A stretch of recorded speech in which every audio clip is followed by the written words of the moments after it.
Good morning, everyone. Welcome back to Premium Aquatics. My name is Luke with the tank here, and this week, actually over the past 2 weeks, I've been doing some recording with testing on a certain product that I'm going to share with you today. So without further ado, let's just jump right in it. Hope you guys are having a great week. Let's go.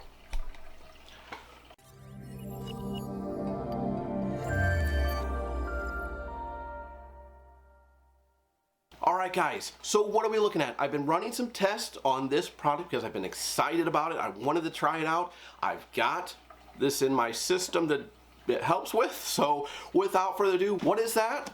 The Reef Delete. That's right guys. Today we are looking at the ITC Reef Culture Reef Delete. If you haven't seen news on this bad boy, be prepared to be shocked. This thing is basically a little nuke system for our lovely pests, Aptasias, Mojanos, flatworms, algae, all plethoras of stuff, basically anything in your aquarium. Yes, that's right. That means it can kill off things like GSP, Xenia, zoanthids, mushrooms, all that stuff. So you got to be very, very careful with this unit.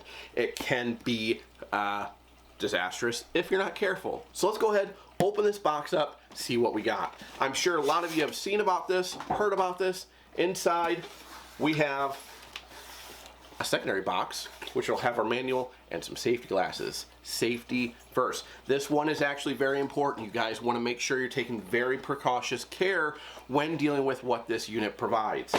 And then inside we have our actual Reef Delete unit. This is super exciting, guys. I am stoked to try it out. I'm stoked to have tried it out and show you some of the results I've seen with it personally. Now, what I did was I set up a 2.5 gallon tank and I threw Aptasia that I've had in my sump, just hanging out, growing out. I've scraped them off and I put them in that 2.5 gallon tank, put a little biofilter on it, a little sponge filter on it, and a Kessel light on it. And I'm just letting that go for those Aptasias to get back to their normal healed self, because obviously I had to scrape them off the side panels and put them on there. So I wanted to make sure that they had plenty of time to heal from that little ordeal and get back so where they were stuck hardy onto the glass, opened up, whatever you want to call it. So I gave them several weeks to do that. And now what we're going to do is we're going to run some tests on this bad boy and see what it does to this Aptasia. Now the big thing here is this is a UVC light. And so what we have here is we have this front little nozzle that we can pull off. So what this is UVC that's going to be shining. You can have this little nozzle off, which will give you a more broader ray, or you can put this on and now it's going to pinpoint that light more directly to what you want. I personally am going to be running this pinpoint because with what I'm doing, I want to be exact and make sure that I'm hitting what I'm targeting. They do provide some glasses with it. This is very important. You do not want to shine this in your eyes. You don't want to run the risk of getting damage from this unit. So we are going to definitely be wearing these when we go and utilize this unit. Now obviously it's going to affect your eyesight because you're seeing orange or red, whatever this color is, but it helps protect, so we need to make sure that we're wearing them. The other nice safety feature with this is behind this little cover here is some electrodes. And the only way this is going to turn on, I can press this button here and maybe you can see the LEDs light up, but they just keep blinking. That's because this unit is not technically fully powered. There's these electrodes that when you put it into water, continues that circuit and allows you to push this button and it'll go green. Then you know light source is coming out of there, because obviously you don't want to be looking in it to check if that is happening. So you'll be able to see around this ring, around the button, that it goes green, and you'll know that it's working properly. And I'll tell you, you'll be able to tell another way too. We'll show you here in a second. But that is really, really cool. I like that safety feature, especially for someone like me that does have kids. This is a cool little product. What does that do, Dad? Oh, it shines a little light and it takes care of pests and kills them. Oh, wow, I want to try it. Nope, can't do it. So it's very important to have these type of safety features on here. So obviously keep out of hands of little ones and that sort of thing, but it is nice to have that safety feature on there. Okay guys, so we are looking at this front one right there. I'm going to turn on the Reef Delete, and we're going to do just a small treatment on it. So there, we've done one treatment on it. You can definitely see the tentacles are completely retracted. They're sunken in a little bit, and they're not dead, but they've definitely been affected, and will come back again, maybe tomorrow or maybe later tonight, and we'll do another treatment on it.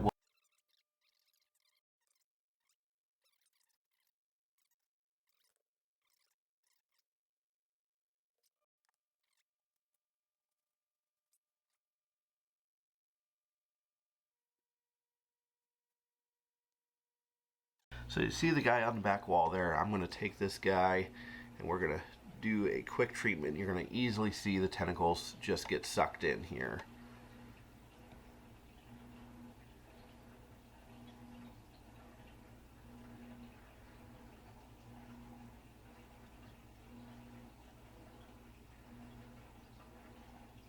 Okay guys, we are back.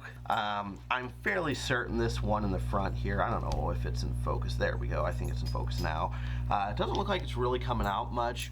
It'll be interesting to see where it's at. I might say that it's looking pretty rough off, so I wonder if I left it, if it wouldn't come back, but I'm gonna hit it again this morning. The big guy over on the right here on the wall, I'll hit him as well, so you can see him kind of get taken out this morning, and we'll see what happens. I didn't see much movement out of him when I put the light on him, so we'll put the light on this big guy over here real quick, give him a treatment, and bam, you see him go in. He knows what's up.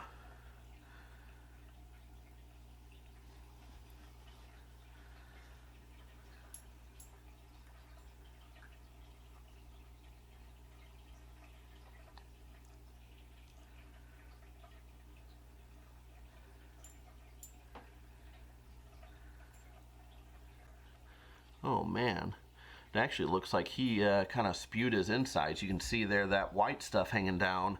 That wasn't there a second ago, and looks like he almost spewed out his guts there. We'll see what he looks like tonight or tomorrow, but he is not looking great there. Alright guys, we have tested the unit. Now obviously I have not been using it for months on end, so I haven't had a ton of tests that I've been able to do it just here in my home. It's not scientific, don't beat me up for it. It's my own little tank that I set up to do this test. Now, I think it's very clear you could see what this guy does to the Aptasia, but the big takeaway here for the Reef Delete is that it is not an instantaneous killer. It will not fire a beam and burn that sucker to the ground. It's going to take a little bit of time and a little bit of dedication, just like most treatments are going to be. So it will work, and so far from the treatments that I did, as you can see now, for my experiment, I did very, very, very short treatments. 30 seconds maybe.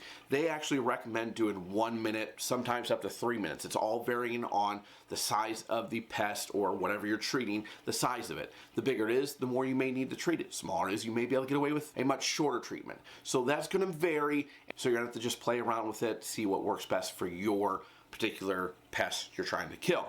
For me, I did do shorter treatments, so I think it probably took longer than what it needed to. Had I maybe given it 3 minutes on all those Aptasias, maybe they'd been dead in 2 days. I don't really know. I didn't have the time to do those sort of tests, but that is something to keep in mind. So it definitely worked. It definitely, those Aptasias that I did treat definitely did decay. I even hit this on 2 spots of GSP, and you could immediately see those things retract. So you know that it's really taking effect on the things that you're hitting with it. It's just a matter of making sure it has enough time to really affect the pest long term.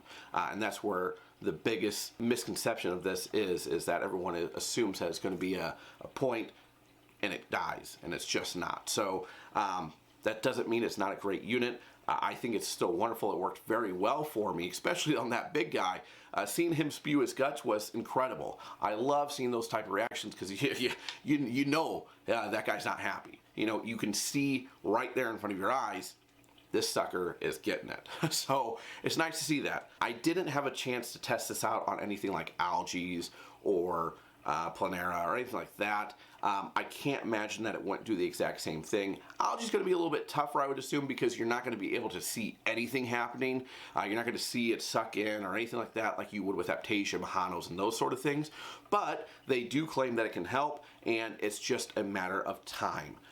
Once you give it time, it's going to definitely eradicate it for you. Obviously, if you take this nozzle off, it's going to be a little bit more of a broadcast, so if you are overrun, I would definitely run it without this and go across, treat it, and then come back in a day or two and treat it again.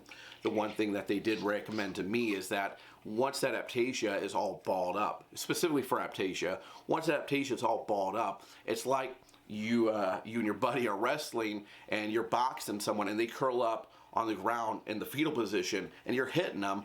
Probably not going to do as much damage because they're not nearly as exposed as what they were when they're standing up, flail out, whatever you want to call it. If you punch them in the stomach, it's going to hurt a lot more if they're just standing up as opposed to them being tucked in and try to hit their stomach, because it's going to be quite a bit more blocked. Same thing with the Aptasia. If it's hunkered in there, it's not nearly as exposed as what it once was, so it's going to be able to absorb maybe a little bit more of that damage than what it would be if it's fully open. So when you're doing your multiple treatments, not necessarily the worst thing to let it come all the way back out and hit it again, because then you get more surface area that you're hitting and treating. Take everything I'm giving you with a grain of salt. It was my own experiments, not lab grade or anything of that nature, but for me, it did work. You could see it, especially with that big Aptasia. This button here, because this is obviously has to be watertight and waterproof since it's electronics, all that jazz, there are a lot of O-rings that you got to push through here. So at first, this button can be a little bit tough to deal with. As you use it, it'll become a little bit more easy to press down and hold. But if you don't want to deal with that, there's actually, if you know someone who 3D prints or have a 3D printer yourself, you can actually print off this little guy. And what this guy does is it has this little bump here on one side, and so you just slip it onto the unit. When you're ready to use it, push it up over this button and it'll hold it in place for you. Now, this is not by no means by Reef Delete or guaranteed by Reef Delete or recommended by Reef Delete, so use at your own risk. But I have used it. You can get this off Thingiverse. I'll put the link in the description below so you can go get that file if you do want to print this. The other thing with this is the battery. In the back here, there is a battery that you will have to unscrew, and you'll find this. This guy does not come fully charged out of the box. It's only, I think they say, a quarter. But what you can do is, there is a little slot right here. And this is basically like a phone charger cord. So you'll want to have one of those to charge this battery. Most likely, most of us have cell phone chargers just lying around. That's what you'll want to use on this guy to charge it up. So keep in mind that this does and can be charged. I would definitely recommend taking a look at it. I'll put a link in the description as always on this guy. You can go check it out. I know they've got more information coming out on this as well, so keep your eyes peeled for that. And you can really only improve from here. This is a great piece of technology, and I'm excited to see where it expands to and where it grows to, and just see what we can really get our teeth sunk into with this type of technology in our aquarium long term. So without further ado, thank you guys so much for stopping by. If you haven't already, make sure to like and subscribe. Hit that bell for the notifications so they stay most up to date on this system, as well as the other ones we're putting out. And I will catch you in a few short weeks. Peace.